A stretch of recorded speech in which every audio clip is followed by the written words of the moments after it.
back to my channel. I'm so glad to have you here again with me today. So the topic I want to be sharing with you guys today is, why are some children's bad behavior condoned by their parents? Why are some children's bad behavior condoned by their parents? Before I commence, I want to tell us a quick story, okay? So some weeks ago, I went to the store, to buy a few things, a grocery store. And as I was paying at the till, just really rounding up my trip to the store, I could hear like some sort of argument between an adult and a child. I just thought maybe the child might be a toddler, but it was really the mom that was really going off on one, you know. And I thought, well, you guys take your business to the car or something. I could only hear them at that point. I didn't really know what it was. Then I finished paying and I left the store, and just right on the left hand side as I was leaving the store, just outside the door, I saw this woman struggling with a grown child. And when I say grown child, I don't mean like 17 or 19. The child was, at least I would say that girl must have been about 12, thereabout. But even that doesn't mean that the sort of thing that I witnessed made any sense to me. Because the mom was telling her, let's go, and she stood still, she stood her ground. The mom was dragging her, she was dragging her mom back. It was like a tug of war between the two of them. The mom would say one thing, she would say two things back. And I just thought, this is a 12-year-old. It's not like she's 2. She's not a toddler. She should know better than be in that sort of situation with your parent. It was a very, very disrespectful situation for all I care. And you could tell on the face of the mom that she felt so embarrassed by the situation. And the fact that people were staring made it a bit more even uncomfortable for her. You could tell, like, she literally must have been praying for the ground to swallow her. Because it made her look like she was losing control of her child, and she couldn't control that child. It wasn't a good look on her. And so I could feel her discomfort and her embarrassment. But I went home thinking to myself that why would a 12-year-old be disrespecting their parent like that in public? So that then made me to want to do this video, basically, alright? So I'm sure a lot of us have had children in our lives at one point or the other, whether our own children or children of family members. I don't know how we deal with them, but we must have come across kids who are quite unruly. And I'm sure we've all also wondered why on earth do some adults condone bad behavior from kids? First and foremost, let's be clear on this. Children do not suddenly develop bad behavior. They would have gone through the process of negligence and oversight on the part of their parents or caregivers. We must also be clear that not everything a child does should be deemed as bad behavior. Some behaviors should be expected at certain stages of a child's development. So for example, a crying baby is not misbehaving. They're just trying to get the attention of the parent because that's the only way in which they can communicate with the parents. So also is a toddler that is throwing tantrums, for example. You know, they're not necessarily in defiance. It's just expected of toddlers. They will say no, no, no, no, no to everything.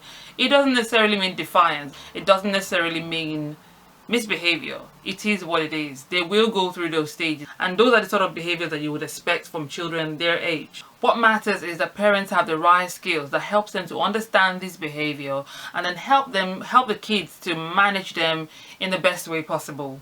So the parents must be able to carefully guide the kids away from negative reactions. Now that said, where the problem lies mainly is when a child is at the stage where they should know better, but they don't. So for example, you would expect a child that is older than 4 to be able to say thank you when they receive something. If an 8-year-old does not know to say please before a request or to say thank you after the request has been granted, in my opinion, that child is quite ill-mannered. If a 15-year-old does not know to give up their seat for an adult or for an elderly person, that child for me is not exhibiting good behavior. If an 11-year-old tells their parents to shut up or calls them stupid, I don't know, man, that child has not been raised properly. In an African culture, if a child does that, I promise you that God will receive a visitor that day. I personally like children who have an inquisitive mind. It's healthy when a child genuinely wants to know something. It means they're thinking,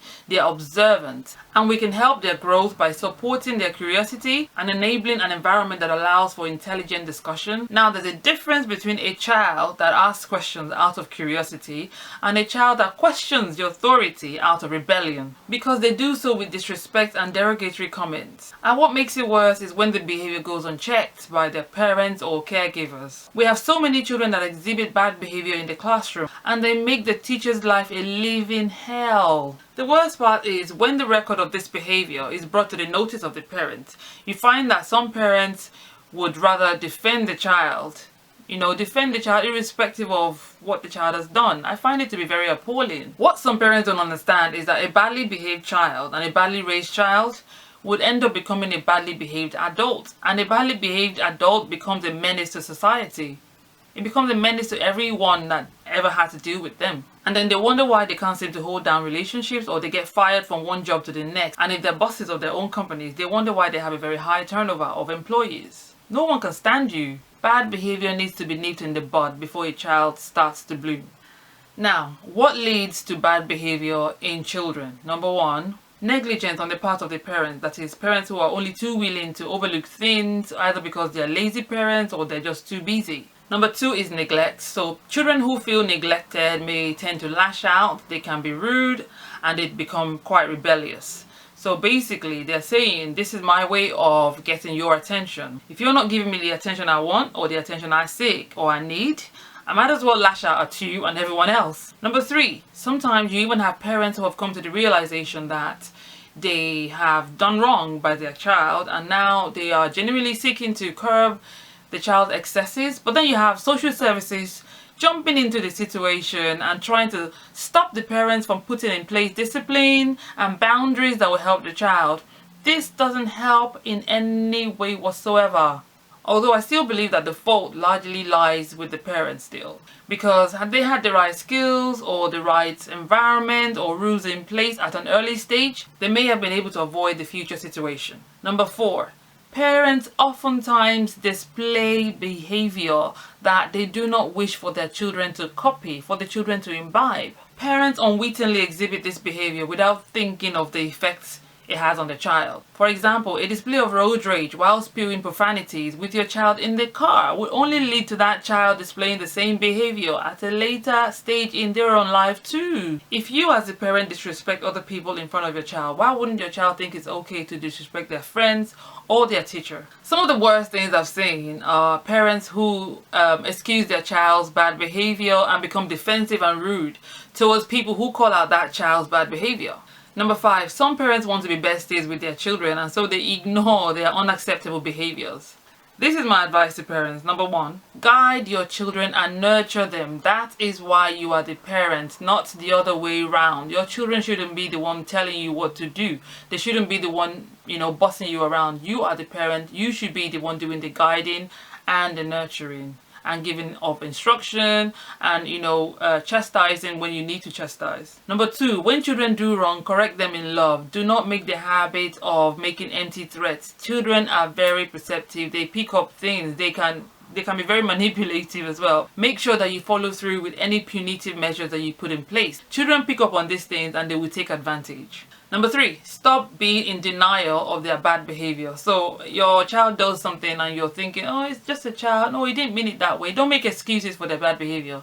Stop denying that it exists. Address it right there. Number four, allow other well-meaning adults to correct your child when they do wrong, alright? There's a saying that goes that it takes two people to make a child, but it takes a whole community, it takes a village to raise that child. You can't do it all by yourself. You will not always be with your child at every moment of their lives. Other adults will be there, other people will be there to put them through. And when they do and they do it rightly, you need to accept it and even praise them for it. Number five, be honest with your child. Do not be afraid to tell your child the truth about their behavior. If they've done something wrong, tell it to their faces. It might make you unpopular in the short term, but in the future it will make them bless you for it, because they will know that you were there to put them aright, to set them on the straight and narrow. Number six, if you genuinely feel like you're losing control over your child, there's no shame in asking for help and support from family and friends. you cannot always do everything by yourself. And sometimes some parents are weaker than other parents. Some parents, you know, have it together, and some are just very, you know, very meek, and they need the extra support, you know. So there's no shame, there's no judgment in seeking help from outside, from other people. And lastly, number 7, seek godly counsel. Seek counsel from God himself. All right, he gave you those children to start with. He gave you that child to start with. All right, and if there's anything that you feel like you're confused about when it comes to raising this child, you feel like you've done everything, you know, just go back to the maker of that child. He has all the answers. He will guide you on what to do. And that's all I have for now. I hope we've all been able to pick 1 or 2 things from what I've said, you know, to help us in raising our kids. It's not easy raising kids. It's a very challenging job. It's probably one of the hardest, if not the hardest jobs that a parent will ever have. So it's something that should be taken with the utmost seriousness. We need God's help when it comes to raising kids, and I hope he helps us all. All right. If you like the video today, please don't forget to like, share and subscribe. As usual, I'm only doing this because I love to do this, but I also need your encouragement. All right, on that note, guys, enjoy your evening, enjoy your morning, enjoy your day, wherever you are. All right, I will see you in my next video, guys. Take care. Bye.